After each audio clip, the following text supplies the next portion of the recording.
Mustafa asks a very good question. I'm actually very curious about this one. It's important for our business to measure return on investment.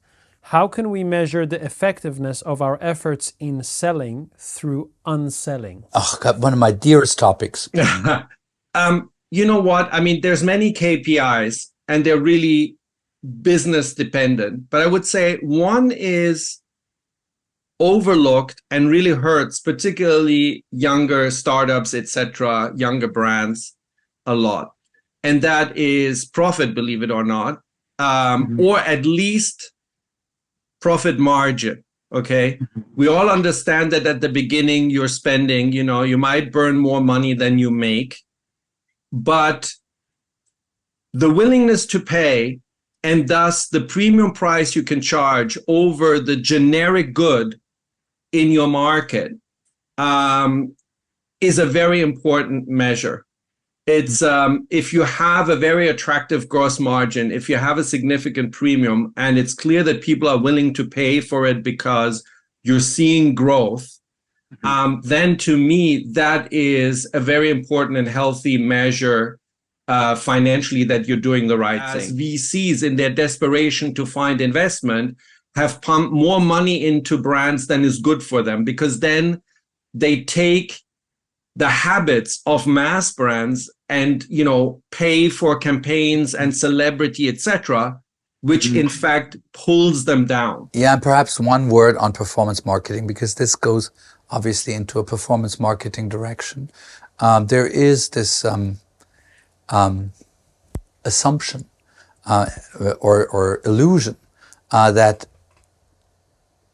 like performance marketing can tell you exactly how performative it is by counting those that actually clicked on your whatever it is, banner ad or email or whatever. But you can't. You don't, because in order for those to click eventually on your banner ad, they most likely have seen and heard of you 500 times before, and that's what made them eventually click. So you can never attribute any engagement to just that particularly stimulus that you send out. So any stimulus might at one point just hit, but it may have been influenced, and if not by 500 interactions before, it may have been just that they heard about from friends, or they saw that your product at a friend's house, etc., etc. It doesn't mean that you completely give up, but you have to, and that's what JP said. You have to also integrate in your calculation and look at the desirability that you have, the price premium that you're able to generate. And talking about social media, virality can be very helpful and is good. And it's great if your TikTok video breaks through, or a creator has just hit it and, they go away with a couple of 10 million clicks and all of that. But it's not what can sustain a business.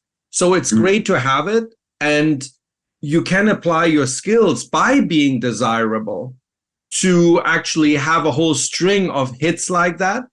But like Wolfgang said, if you think about why, for example, many creators want to work on certain brands for free when they charge others, that again is my point. If they come to you and say, hey, could I work with you? I love your brand.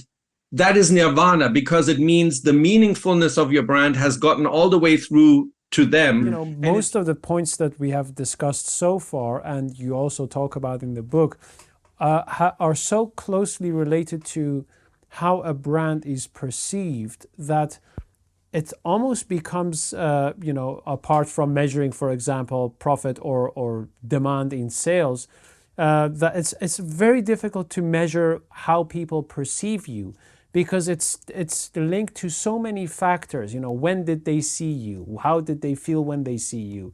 Were they busy, or were they in a good mood? Or it's very difficult to measure that. And personally, I don't know how that's done. There are formal measures. There are a lot of formal measures. Cumulatively, they cost a ton of money. But usually for the clear ones, for the clear outcomes, you could have figured it out yourself. that Nike, for example, is among the desirable shoes, you know, or that Patagonia is being admired for its environmental engagement. I think, like you yourself suggested, Reza, if your brand, if you look at some of your best customers as your friends, they're probably the best source of telling you, you know, what you're all about, whether you're on the right track, you know, what your image is. Look at, are they proudly spreading the word for you? You know, those are the indicators of brand strength. And